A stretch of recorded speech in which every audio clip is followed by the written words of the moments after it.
நாட்டின் அதிகார மையமாக விளங்கும் தலைநகர் டெல்லியை கனமழையால் ஏற்பட்ட பாதிப்புகள் புரட்டி போட்டுள்ளன. டெல்லியில் கனமழை பாதிப்புகள் ஏற்படாமல் இருக்க நடவடிக்கைகள் இதுவரை எடுக்கப்படாமல் இருப்பது மத்திய அரசு மீதும் டெல்லி அரசு மீதும் பல்வேறு கேள்விகளை எழுப்பியிருக்கிறது.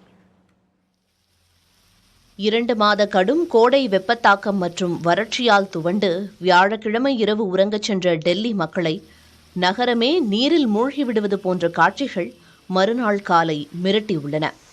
நாலா பக்கமும் மழைநீரில் மூழ்கிய சாலைகள், தண்ணீரில் மிதக்கும் வாகனங்கள் மற்றும் மின்சாரம் துண்டிப்பு ஆகியவை அதிர்ச்சியை ஏற்படுத்தின. விமான நிலையத்துக்கு பயணிக்க வேண்டியவர்கள் அதிர்ச்சியால் உறையும் அளவுக்கு மேற்கூரை சரிவு மற்றும் உயிரிழப்பு என மிரள வைக்கும் செய்திகள் தொடர்ந்து வெளியாகின. அமைச்சர்கள், நாடாளுமன்ற உறுப்பினர்கள் போன்ற முக்கிய பிரமுகர்கள் வசிக்கும் பகுதிகளையும் மழைநீர் பாதிப்பு விட்டு வைக்கவில்லை. மாநகராட்சி பகுதிகளில் விஐபிக்கள் கூட பலமுறை தொலைபேசி மூலம் மாநகராட்சி அதிகாரிகளை தொடர்பு கொண்டு மழைநீர் வடிகாலுக்கு ஏற்பாடு செய்யும்படி வற்புறுத்திய சூழல் எந்த அளவுக்கு பாதிப்பு ஏற்பட்டிருக்கிறது என்பதை காட்டும் விதமாக இருந்தது. சமாஜ்வாதி எம்பி ராம்கோபால் யாதவின் வீட்டை மழைநீர் சூழ்ந்ததால் அவரை 2 நபர்கள் தூக்கி வந்து காரில் அமர வைத்த அவலமும் நடந்தது. டெல்லி அரசில் ஜல்போர்டு என அழைக்கப்படும் குடிநீர் மற்றும் வடிகால் பணிகளை கவனிக்கும் வாரியத்துக்கு பொறுப்பாக உள்ள டெல்லி நீர்வளத்துறை அமைச்சர் அதிஷியின் இல்லத்தையும் மழைநீர் விட்டு வைக்கவில்லை.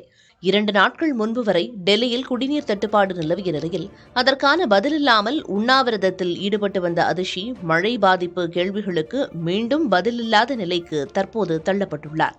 மறுபுறம் நாடாளுமன்றத்தில் ஆளும் தேசிய ஜனநாயக கூட்டணியோ அல்லது எதிர்க்கட்சிகளின் இந்தியா கூட்டணியோ மழைநீர் பாதிப்பு குறித்து பேசாமல் இருப்பது அரசியல்வாதிகள் எந்த அளவுக்கு மக்கள் பிரச்சினைகளில் கவனம் செலுத்துகிறார்கள் என்பதை வெளிச்சம் போட்டு காட்டும் வகையில் அமைந்துள்ளது. ஒரே இரவில் டெல்லியே ஆட்டம் கண்டதற்கு மாநிலத்தில் ஆட்சி செய்யும் ஆம் ஆத்மி அரசு பொறுப்பேற்காமல் தப்ப முடியுமா? மக்களுக்கு ஏற்பட்ட இன்னல்களை தடுக்க மத்திய அரசு ஏன் நடவடிக்கை எடுக்கவில்லை? தண்ணீர் பிரச்சினைக்கு மாறி மாறி குறை சொன்னதைப் போல டெல்லி மழை வெள்ளத்துக்கு யாரை குறை சொல்ல முடியும் என்ற கேள்விகள் எழுகின்றன.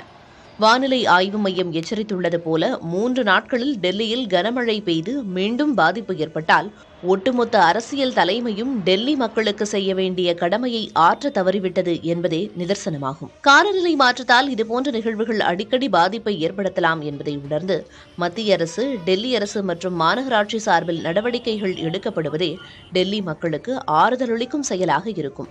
புதிய தலைமுறைக்காக டெல்லியில் இருந்து செய்தியாளர் கணபதி சுப்பிரமணியம்.